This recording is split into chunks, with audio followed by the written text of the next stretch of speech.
Reciban un cordial saludo de parte de Positiva Compañía de Seguros. En este día nos acompaña Zuleima Elizabeth Ortega, ingeniera sanitaria y ambiental, especialista en gerencia de salud y seguridad en el trabajo. El tema que vamos a tratar el día de hoy es enfermedades laborales y niveles de riesgo. Primeramente vamos a tocar lo que es niveles de riesgo para continuar con las enfermedades de tipo laboral. Esta es la agenda que tendremos el día de hoy, niveles de riesgo y enfermedades laborales.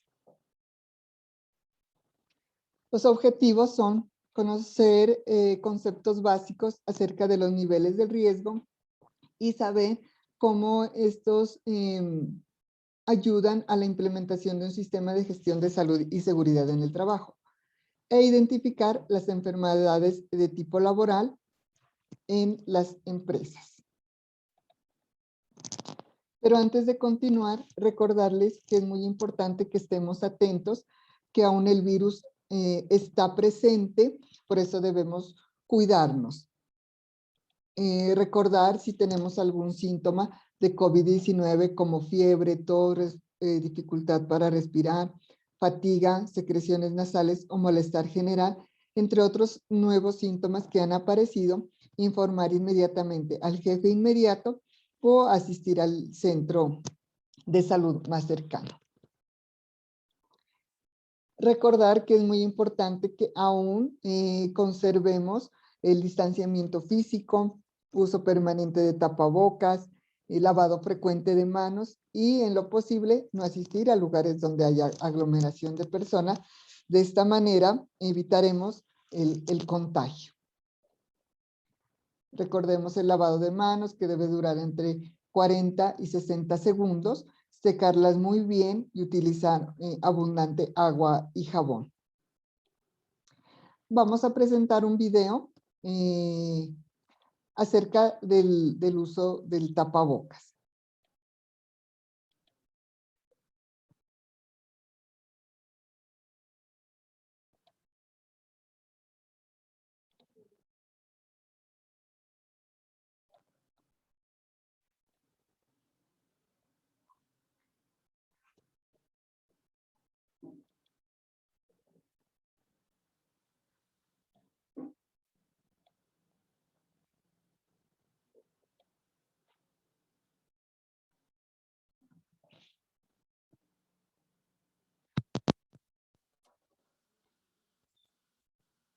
La aseguradora de todos los colombianos. ¿Sabías que el uso adecuado del tapabocas es vital para prevenir el contagio del COVID-19? Mantengamos la distancia para estar juntos de nuevo. ¿Necesitas salir de tu casa para comprar suministros, pasear a tu mascota, hacer ejercicio, ir al trabajo o realizar alguna otra actividad en espacios públicos? Entonces es indispensable que uses tapabocas siempre. Hemos preparado para ti algunas recomendaciones sobre el buen uso del tapabocas para tu cuidado, el de tu familia y las demás personas que te rodean. ¿Qué hacer antes de usar el tapabocas? Lava tus manos con abundante agua y jabón. Si no es posible hacerlo en ese momento, higieniza tus manos con gel antibacterial previo al uso del tapabocas. Recuerda estos pasos para un lavado de manos ideal. Lava tus manos antes y después de ponerte o quitarte el tapabocas, manipular dinero, comida y elementos de uso general. Cada 3 horas durante 40 a 60 segundos. ¿Cómo hacerlo? Moja con abundante agua tus manos. Utiliza suficiente jabón. Frota los dedos y la parte interna de las manos. Frota cada dedo y uñas individualmente. Lava también la parte superior de las manos. Recuerda lavar tus muñecas. Enjuaga con abundante agua, que no queden residuos de jabón. Utiliza una toalla de papel para cerrar la llave. Seca muy bien tus manos con una toalla desechable. ¿Cómo ponerte el tapabocas? Siempre debes tomarlo de las tirillas y así mantener descontaminada la parte central. No lo toques mientras lo llevas puesto. Si debes hacerlo, lávate las manos antes y después de manipularlo. El tapabocas debe cubrir completamente la nariz, la boca y el cuello. Su uso inapropiado es tan peligroso como no utilizarlo. Mientras lo tengas puesto, procura no tocar tu cara. En caso de hacerlo, también debes lavar o desinfectar tus manos. Si utilizas tapabocas desechables, recuerda que debes reemplazarlo después de cada jornada laboral y desecharlo en la bolsa destinada para estos residuos sanitarios. Evita arrojarlo en canecas de espacios públicos. Si es reutilizable, debes lavarlo con agua y jabón después de cada uso y verificar que cumpla con los estándares de seguridad. No todos los tapabocas protegen adecuadamente. El tapabocas es de uso personal. No lo compartas. Evita dejarlo sobre cualquier superficie. No lo guardes en el bolsillo o en tu maleta. Practica todo el protocolo de limpieza y desinfección que la empresa haya implementado para retomar actividades. Sé cuidadoso con los elementos de bioseguridad asignados para tu cuidado personal. También es tu responsabilidad ser cuidadoso y desinfectar tu puesto de trabajo. La responsabilidad y la prevención es compromiso de todos. Positiva, la aseguradora de todos los colombianos.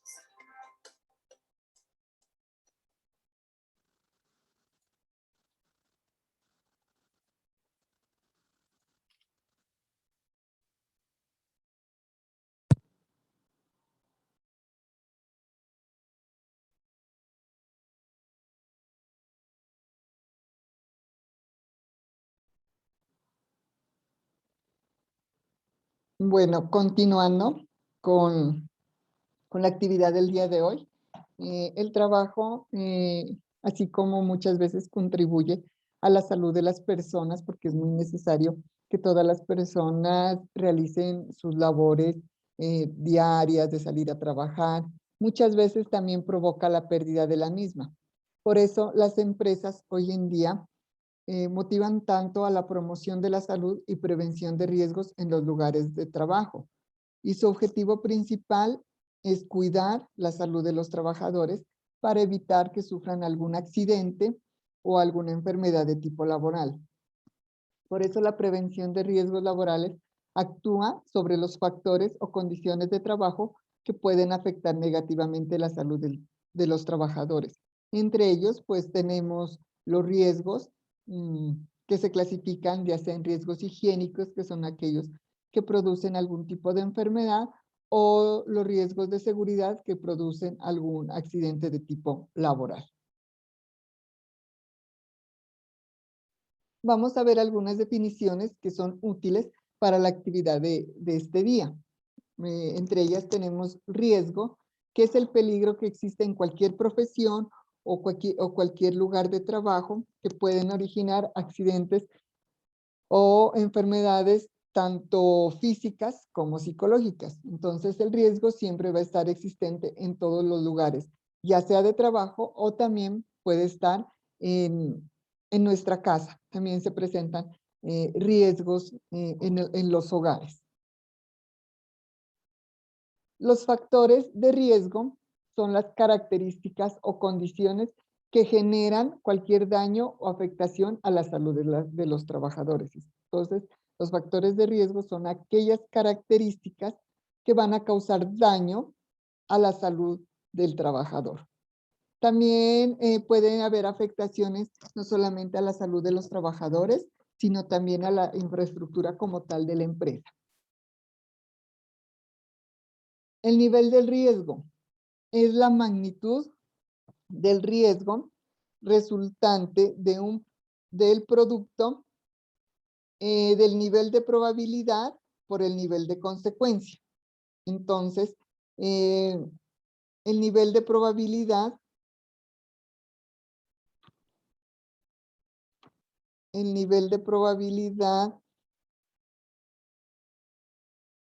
es la posibilidad de que se materialice un riesgo.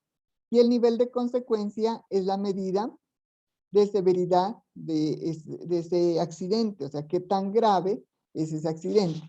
Entonces, ese es el nivel del riesgo. Y el riesgo laboral Se conoce como riesgo de trabajo a la probabilidad de que durante nuestro desempeño en el lugar de trabajo nos suceda un accidente o una enfermedad.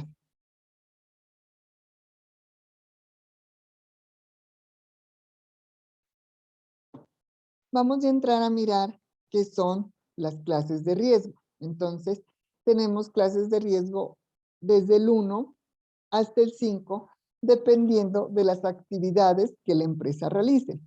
Esto teniendo en cuenta el artículo 26 del decreto 1295 de 1994, donde se establece las diferentes clases de riesgo. En las clases de riesgo 1, por ejemplo, son aquellos trabajos que se realizan en la parte administrativa, centros educativos o restaurantes, y a medida que va aumentando la peligrosidad en las actividades, la clase de riesgo también, hasta llegar a la clase de riesgo número 5, que es como por ejemplo las actividades de construcción. El riesgo es considerado mayor o menor dependiendo de la probabilidad de que ocurra un accidente y la gravedad de su consecuencia. De esta manera también es una forma de determinar el nivel del riesgo. Vamos a ver un ejemplo para entender un poco más cómo se determina el nivel de riesgo. Entonces, tenemos un ejemplo de una empresa de arquitectura e ingeniería. Vamos a identificar el código SIU, que quiere decir Clasificación Internacional Industrial Uniforme. Aquí es donde se describe las actividades de las empresas, en este caso actividades de arquitectura e ingeniería y otras actividades conexas de consultoría técnica. Entonces tenemos las actividades, dependiendo del código SIU, que es el 7110 para esta empresa, de nuestro ejemplo, que es de arquitectura e ingeniería. Una vez tengamos ese código, se va a buscarlo al decreto 1607 del 2002, donde se encuentra la actividad que tiene 4 posibles clases de riesgo, dependiendo de la actividad que vaya a desarrollar. Entonces, tenemos clases de riesgo 1, 2, 3 y 5 para actividades de arquitectura e ingeniería. Para esta empresa, como va a desarrollar actividades de tipo administrativo y de tipo operativo, su nivel de riesgo es 1 para la parte administrativa y 5 para la parte operativa. Cuando una empresa deja de realizar algunas actividades, se puede realizar una reclasificación y esta se realiza entre el empleador y el asesor asignado por la ARL. Esto teniendo en cuenta los artículos 24 y 25 del decreto 1295 de 1994. Entonces, una empresa puede tener varios niveles de riesgo y también se puede realizar la reclasificación cuando deja de realizar alguna actividad.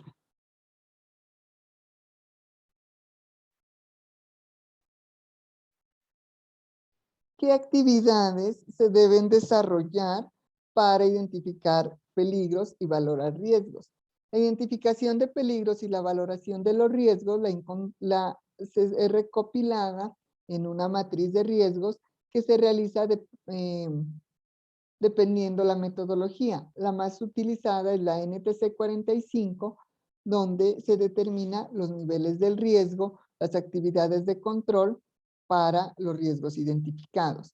Entonces, una de las actividades es definir el instrumento para recopilar la información. Un instrumento puede ser una encuesta, realizarla a todos los trabajadores para que ellos describan qué actividad realizan, cuánto tiempo la realizan y a qué riesgos están expuestos.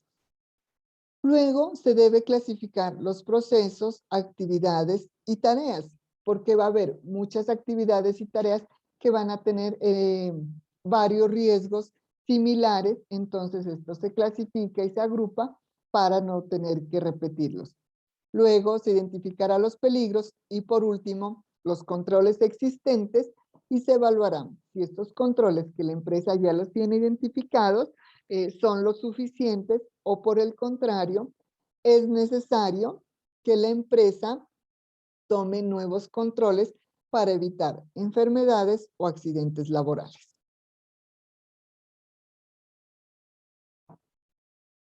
Otra de las actividades en cuanto a valorar los riesgos es evaluar el riesgo, definir qué criterios para determinar si ese riesgo es aceptable o no por la empresa, para de esta manera poder entrar a intervenir la actividad y eliminar los riesgos si es necesario.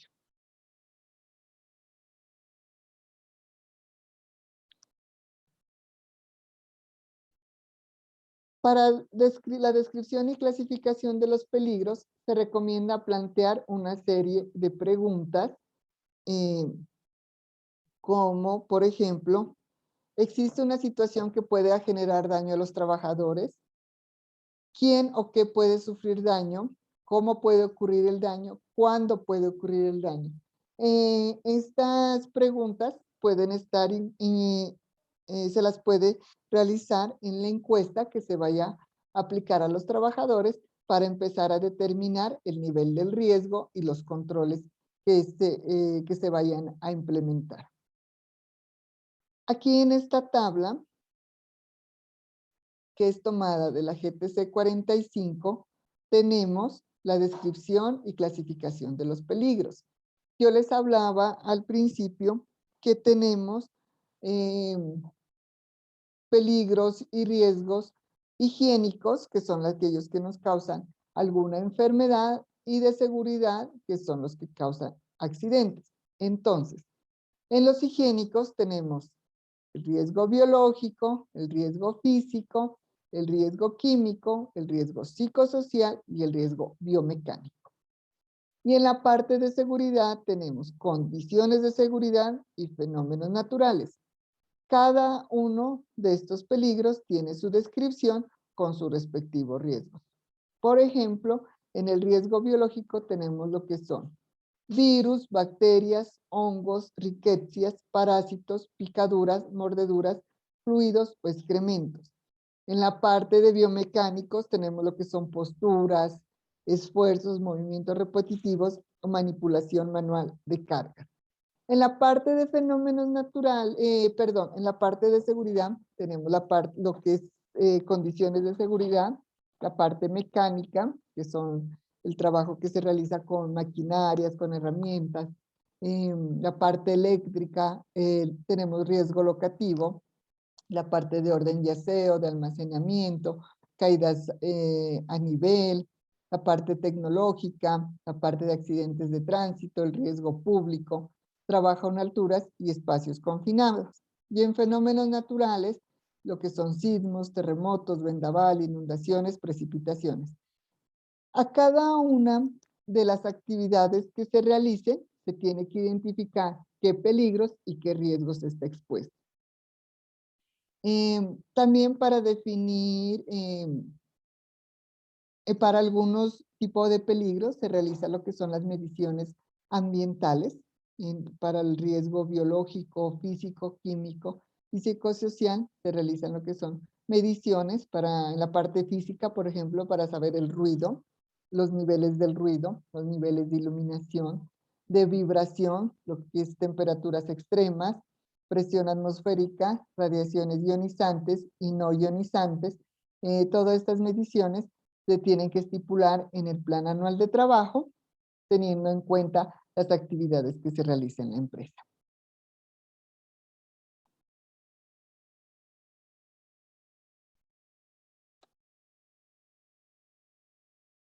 Vamos a mirar qué efectos posibles en cuanto a la categoría del daño se presentan en los trabajadores, en la parte de salud y en la parte de seguridad.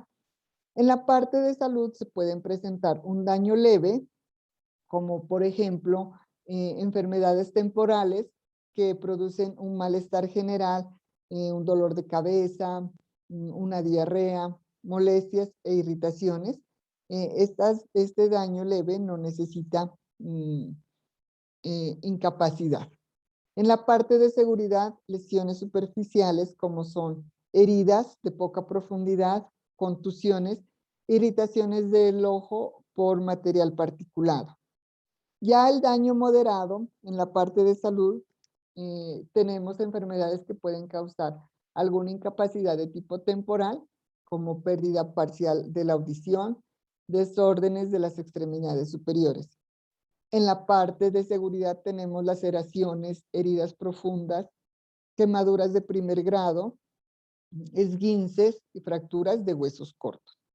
En salud, en daño extremo ya son enfermedades crónicas que generalmente tienen incapacidad permanente, parcial, invalidez o muerte.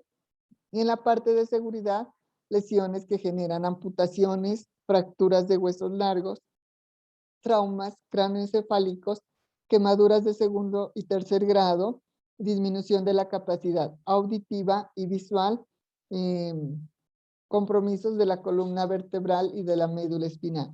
Entonces miren que los efectos posibles van de daños leves a daños extremos y de esta manera nos va a servir a ayudar a evaluar los niveles de riesgo. Tenemos lo que es el nivel de deficiencia.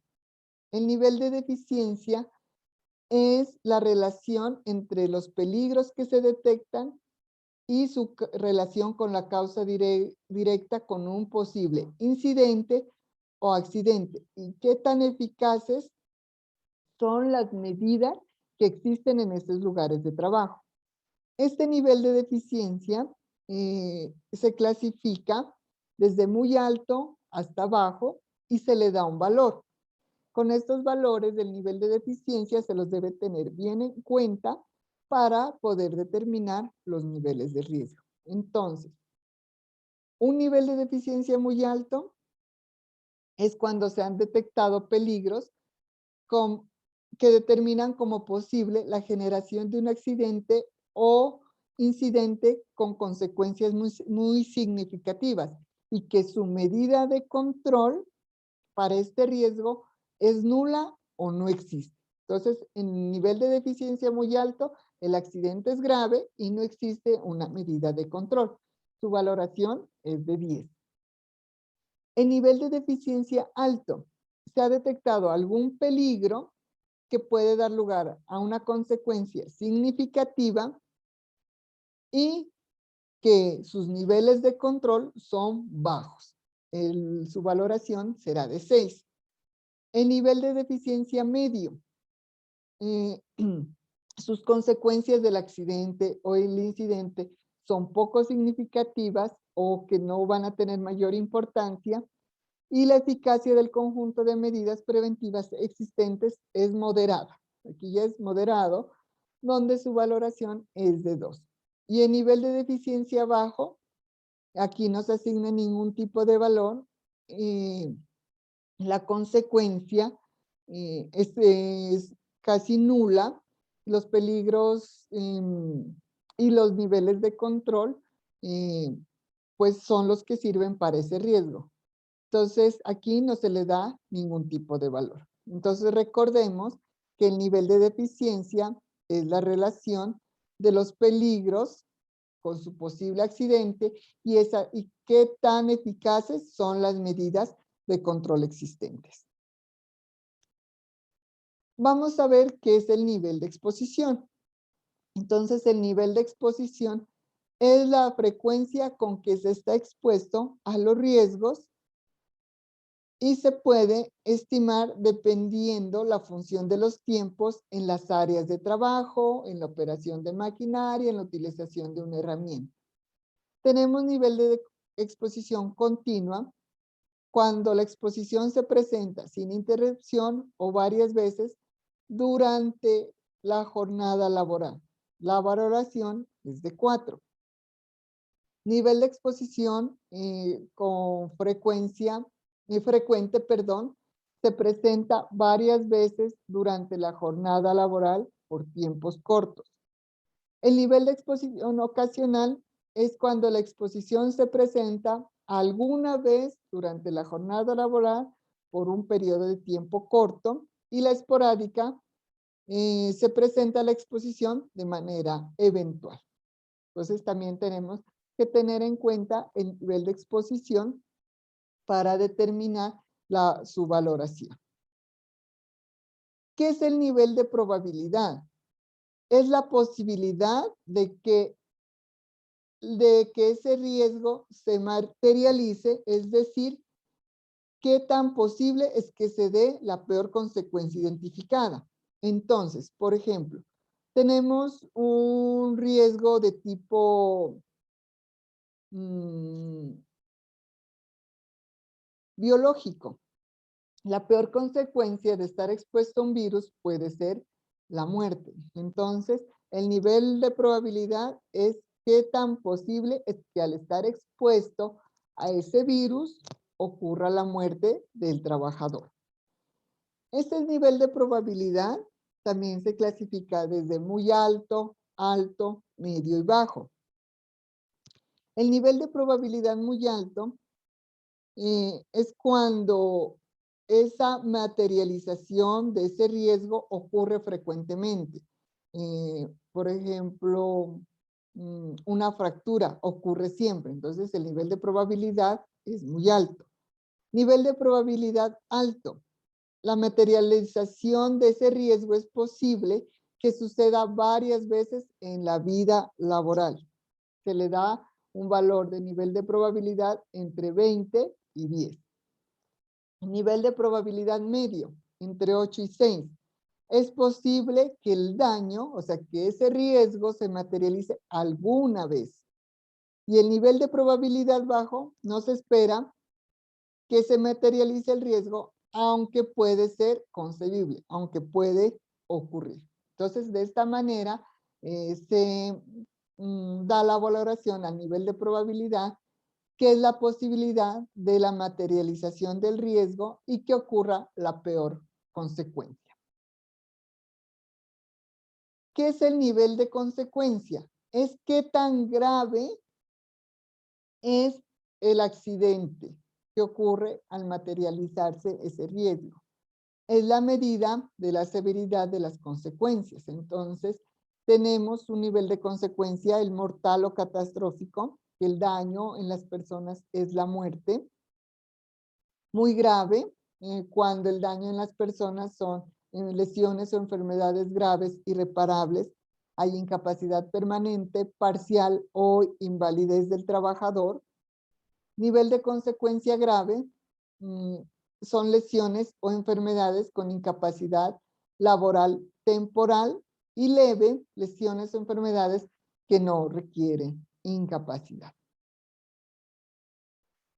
Aquí ya vamos a ver cómo vamos a determinar el nivel del riesgo.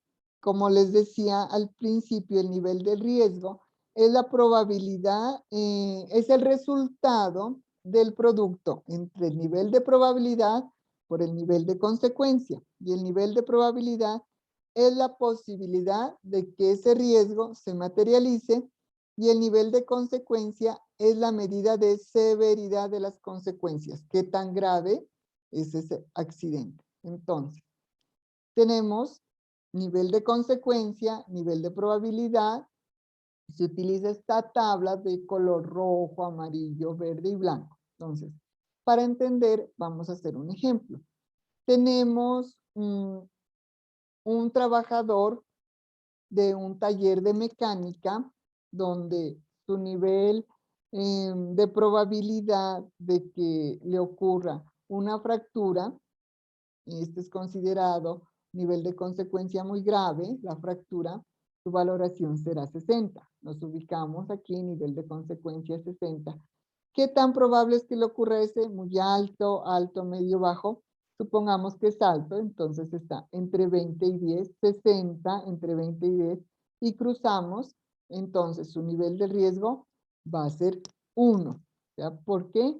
Porque es un accidente, una fractura de un hueso largo, y el nivel del riesgo para esta actividad va a ser 1. De esta manera es la forma como se determina el nivel del riesgo. ¿Qué significa 1, 2, 3 o 4? ¿Qué significa esos niveles del riesgo?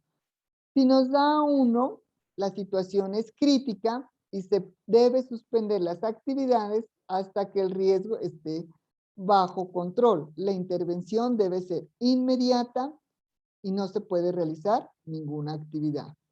Nivel de riesgo y de intervención 2. Se debe corregir y adoptar medidas de control inmediatamente. Nivel de riesgo de intervención 3. Mejorar si es posible y justificar la intervención y su rentabilidad. Nivel del riesgo 4. Se debe mantener las medidas de control existentes, pero se debe realizar evaluaciones periódicas para asegurarse que ese riesgo de nivel de 4 no pase a ser un 3. Ese es el significado de los niveles del riesgo.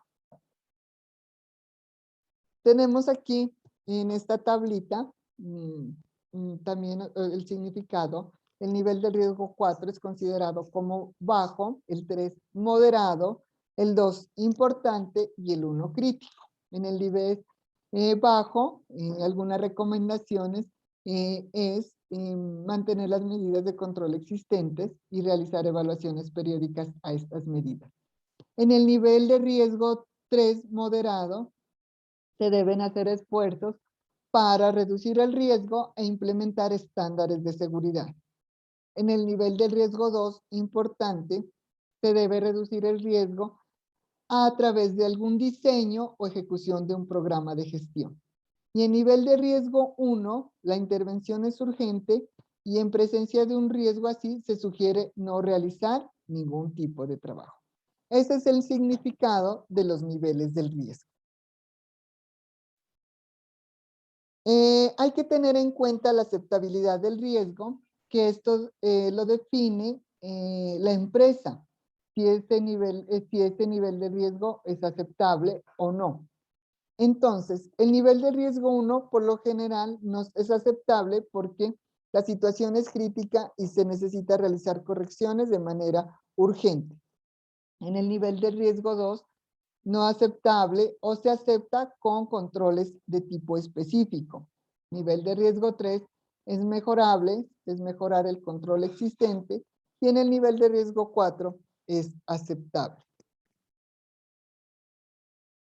Hay unas medidas para intervención de riesgo. Tenemos medidas de eliminación, de sustitución, lo que son controles de ingeniería, señales de advertencia o controles administrativos y los equipos de protección personal.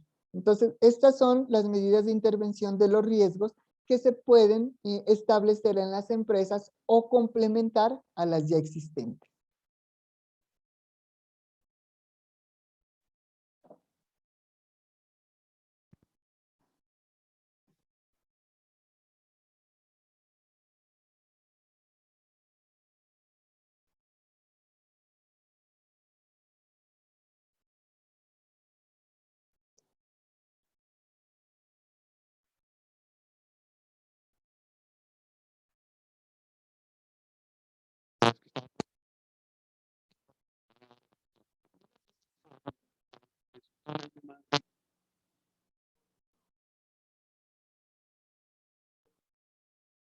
Vamos a video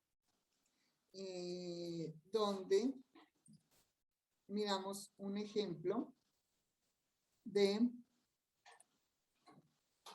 determinación de medidas de control.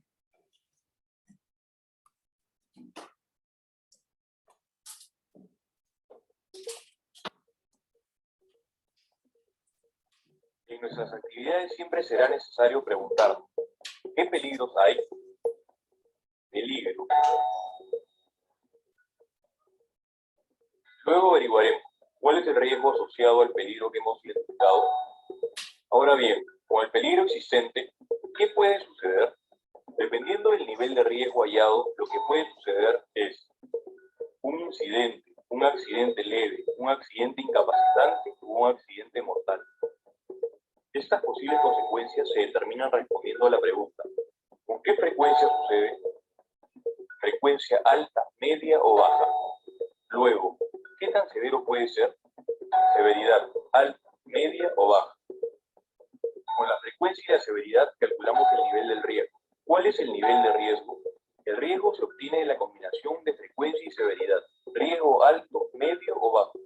Una vez hallado el nivel de riesgo, tendremos que preguntar: ¿qué medidas de control debemos y podemos aplicar? Frente a esto, ninguno de nosotros puede quedarse sin hacer nada al respecto, al menos no si el peligro tiene un nivel de riesgo medio y peor aún si es alto. Lo que tendremos que hacer es preguntarnos: ¿qué medidas de control debemos y podemos aplicar? Veamos un ejemplo. Trabajos en altura. ¿Qué puede suceder cuando realizamos trabajos en altura? Caída de personas a distinto nivel o caída de objetos de altura. ¿Cuál es el nivel de riesgo? Dependiendo de la frecuencia y la severidad, determinaremos si es, por ejemplo, alto. Entonces aplicaremos un control del riesgo. Como medida de control de riesgo, aplicaremos uso obligatorio de arnés y sistemas de enganche y línea de vida. Colocar barandas y malla de contención. Como vemos, estas corresponden a controles administrativos y de ingeniería. Implementando controles, nos estaremos alejando de tener accidentes mortales o accidentes incapacitantes. En la prevención de incidentes, accidentes o enfermedades ocupacionales, ¿qué nivel de éxito estamos alcanzando?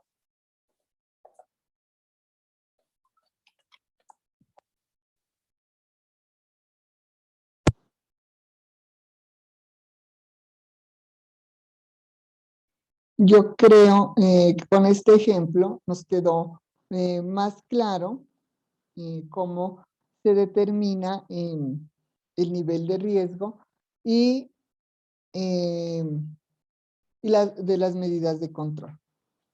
Para avanzar, vamos a continuar con el tema de enfermedad laboral. En el artículo 4 de la Ley 1562 del 2012, se define la enfermedad laboral como la adquirida o resultado de exposición a factores de riesgo propios de nuestra actividad, propios de nuestra actividad laboral o del medio en que trabajamos. Entonces, esa es la enfermedad laboral, la que adquirimos en nuestros lugares de trabajo. Hay un sinnúmero de normatividad relacionada a enfermedad de tipo laboral, que tenemos desde la resolución 2004 del 79, la ley 100, el decreto 1295, resoluciones, la ley 1562 del 2012, el decreto 1352 del 2013, donde se reglamenta la organización y funcionamiento de las juntas de calificación de invalidez, el decreto 1477 del 2014, por el cual se expide la tabla de enfermedades laborales, el decreto 1072, el decreto único reglamentario del sector trabajo. Y un sinnúmero más de normatividad relacionada a las enfermedades laborales. Vamos a ver que quién establece que una enfermedad es laboral. Le establece el gobierno nacional de forma periódica las enfermedades que se consideran como laborales. En los casos que las enfermedades no figuren en la tabla de enfermedades, pero se demuestre la relación de casualidad con los factores de riesgos, esta es reconocida como enfermedad laboral teniendo en cuenta las normas legales vigentes. El hecho de que una enfermedad laboral no aparezca en la tabla, se puede entrar a realizar todo el proceso para que sea considerada de tipo laboral, teniendo en cuenta las normas legales vigentes. Tenemos un listado de enfermedades laborales que se encuentran en el decreto 1477 del 2014, perdón, donde se expidió todas las patologías que son de origen laboral y está organizado en dos secciones. Tenemos la sección 1. En esta sección está el listado de enfermedades laborales por factores de riesgo ocupacional y diagnósticos médicos asociados. Tenemos por agentes químicos, entre una enfermedad por agentes químicos, tenemos lo que es gastroenteritis, leucemia múltiple por arsénico, tenemos rinitis crónica, efectos tóxicos también. Por agentes físicos, en agentes físicos está lo que es el ruido, las vibraciones, lo que es temperaturas extremas. Aquí se pueden presentar pérdidas de la audición, trastornos de tejidos blandos, lo que en temperaturas extremas, insolación, hipotermia. En agentes psicológicos, psicosociales, perdón, tenemos trastornos de adaptabilidad, depresiones, ansiedad, úlcera y gastritis. Recordemos que de la parte psicológica también se desprenden, no solamente son trastornos psicológicos, sino también físicos. Agentes biomecánicos o ergonómicos, tenemos, por ejemplo, lo que es túnel del carpo, del túnel carpiano, laringitis crónica, lumbago con la ciática, lesiones de hombro, trastornos de los discos cervicales. Esto en cuanto a la sección 1. En la sección 2, en esta sección se puede encontrar todo el grupo de enfermedades para determinar el diagnóstico médico, y también esta sección tiene dos partes. Enfermedades directas en la parte A, como es asbestosis, silicosis, neumoconiosis, mesotelioma maligno por exposición al asbesto y COVID-19, virus identificado y no identificado, que solo es considerado para el sector salud por el momento. En la parte B tenemos enfermedades que se clasifican por grupos o categorías, desde el grupo 1 hasta el 15. Tenemos enfermedades infecciosas, el cáncer de origen laboral, enfermedades no malignas, trastornos mentales y del comportamiento, enfermedades del sistema nervioso, del ojo y sus anexos, del oído, enfermedades cardiovasculares, del sistema digestivo, de la piel, del sistema musculoesquelético, del sistema genitourinario, lo que son intoxicaciones, y enfermedades del sistema endocrino. Todas estas enfermedades las podemos consultar en este decreto cuando sea necesario. Entonces aquí teníamos, es un resumen de cómo está clasificado las enfermedades de tipo laboral. Vamos a mirar cuál es la diferencia entre una enfermedad común y una enfermedad laboral. La enfermedad común es la que se produce durante el desarrollo de cualquier actividad cotidiana. Un ejemplo, la gripa. Y la enfermedad laboral es la que se adquiere por la exposición a riesgos en los lugares de trabajo. Entonces, la común la adquirimos en cualquier actividad cotidiana, y la enfermedad laboral cuando estamos expuestos a riesgos en los lugares de trabajo. Hay algunas enfermedades que son las más comunes, entre ellas las que se presentan por el riesgo biomecánico y ergonómico. Tenemos el síndrome del túnel carpiano, lesiones del hombro o manguito rotador, lumbagos, tendinitis, epicondilitis, hipoacusia, trastornos relacionados con el estrés y la ansiedad. Estas son las enfermedades más comunes que se presentan. Vamos a mirar cómo se realiza para la calificación de enfermedad laboral. Lo primero que se debe realizar si uno sospecha que tiene una enfermedad de tipo laboral es solicitar una cita al EPS para que el médico diagnostique la enfermedad. Entonces, lo primero, solicitar la cita al EPS. Segundo, el médico del EPS debe solicitar a la empresa el análisis de puestos de trabajo. Que en este análisis de puestos de trabajo está la evaluación y registro de la información relacionada con las funciones, las actividades, pasos y tiempo en la tarea y qué factores de riesgo está expuesto el trabajador. Con el análisis del puesto de trabajo es emitida una calificación de origen, donde se determina si la patología es de origen común o de origen laboral.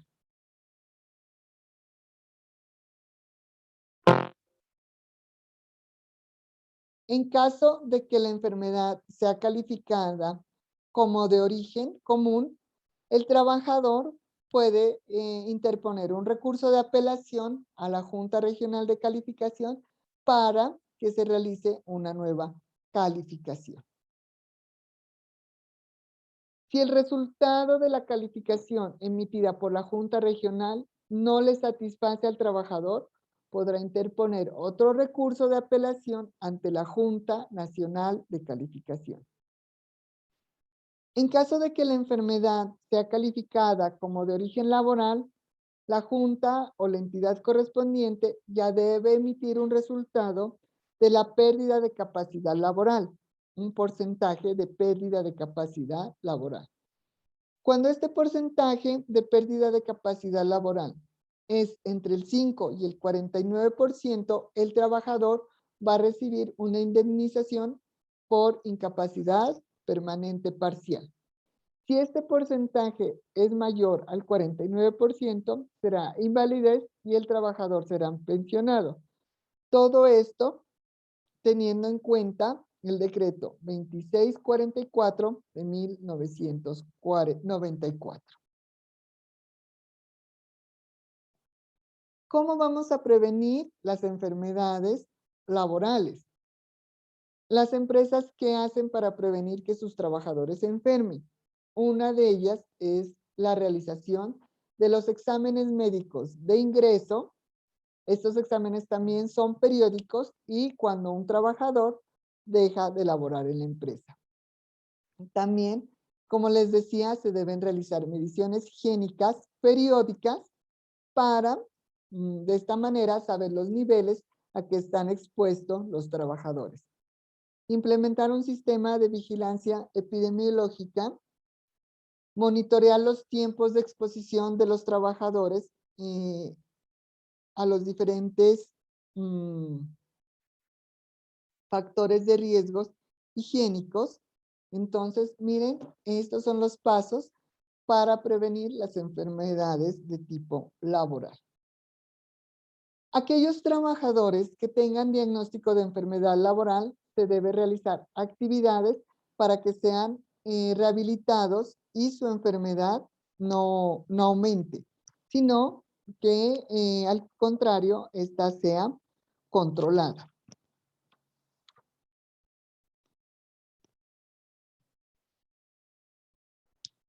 Se debe también, para prevenir las enfermedades laborales, mejorar o controlar las condiciones inseguras. Entonces, si en una oficina miramos que hay mucha iluminación, se debe empezar a controlar esa iluminación para evitar que el trabajador sufra algún problema de visión.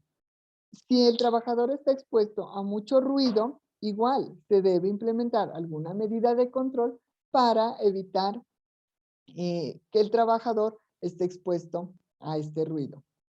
Dotar a los trabajadores del equipo de protección personal, pero no solamente es dotar al trabajador, también se debe capacitar al trabajador en el uso de los equipos de protección personal, porque ¿de qué nos sirve que el trabajador tenga su equipo de protección y no lo sepa usar? Y el otro punto es incentivar a que lo use, siempre esté utilizando su equipo de protección personal. También es muy importante capacitar frecuentemente a los trabajadores y sensibilizarlos sobre riesgos que existen en su lugar de trabajo, en sus tareas, en sus actividades diarias, para de esta manera fomentar el autocuidado, incentivar al trabajador que se cuide, que la salud depende de él, que evitar que tenga alguna enfermedad depende de él, no depende del empleador, porque el empleador puede dar todas las herramientas, todas las capacitaciones, pero si el trabajador no es consciente de ese riesgo que está expuesto y que con el tiempo, si no se cuida, le pueden generar una enfermedad, entonces no sirve de nada todo lo que el empleador está haciendo por los trabajadores. Debemos mantener el cuerpo con buena salud, esto es un deber. De lo contrario, no seremos capaces de mantener nuestro cuerpo y mente fuertes y claros. Entonces, miren que hemos mirado dos temas que son muy importantes. Los niveles del riesgo, que este se determina a través de una serie de actividades que van a servir para mirar qué tan grave son los niveles que se está expuesto en cada oficina, en cada lugar de trabajo. Esta matriz de riesgo, que es donde están los niveles de riesgo, se tienen que estar actualizando teniendo en cuenta los riesgos a que están expuestos los trabajadores. Y de esta manera, las medidas de control también se deben actualizar, porque puede ser que una ya está obsoleta. Entonces es muy importante que el empleador determine otras medidas de control para evitar que el trabajador tenga un accidente o sufra una enfermedad a largo plazo. Y lo de enfermedades laborales. Miren que las enfermedades laborales son las que nosotros adquirimos en nuestro lugar de trabajo. Siempre estar atentos, siempre estar, si sentimos alguna molestia, realizarnos los chequeos médicos necesarios. Cuando nos hagan las evaluaciones médicas periódicas, las de ingreso, realizarnos. Es por nuestro bien, es para nuestro bien. Miren que los efectos a largo plazo, como las enfermedades, son las enfermedades laborales. Las enfermedades no aparecen de la noche a la mañana. Esto, a medida que pase el tiempo, pueden ir apareciendo. Y los efectos por los riesgos o los peligros a corto plazo son los accidentes. Por eso es tan importante que nuestro lugar de trabajo esté organizado, esté ordenado, esté impecable, porque podemos sufrir un accidente. Siempre tener en cuenta los riesgos a los que se está expuesto para cuidarnos nuestra salud, cuidar nuestra integridad física como mental. Entonces, recuerden que todo depende de nosotros, no tanto del empleador, sino de nosotros, porque es nuestra salud la que está en juego. Cuidemos nuestra salud, acatemos todas las recomendaciones que nos dan. Todas estas actividades son muy importantes, que nos van a ayudar mucho a que nuestra salud siempre esté bien y que no suframos ningún accidente. Ya estamos listos para ponernos en acción. Les agradezco por su atención. Espero que esta capacitación sea muy útil para ustedes como integrantes del COPAR. Les compartiré también el link para que contestemos el taller. Quedo atenta a cualquier pregunta, a cualquier observación. Muchas gracias. Que tengan un feliz día.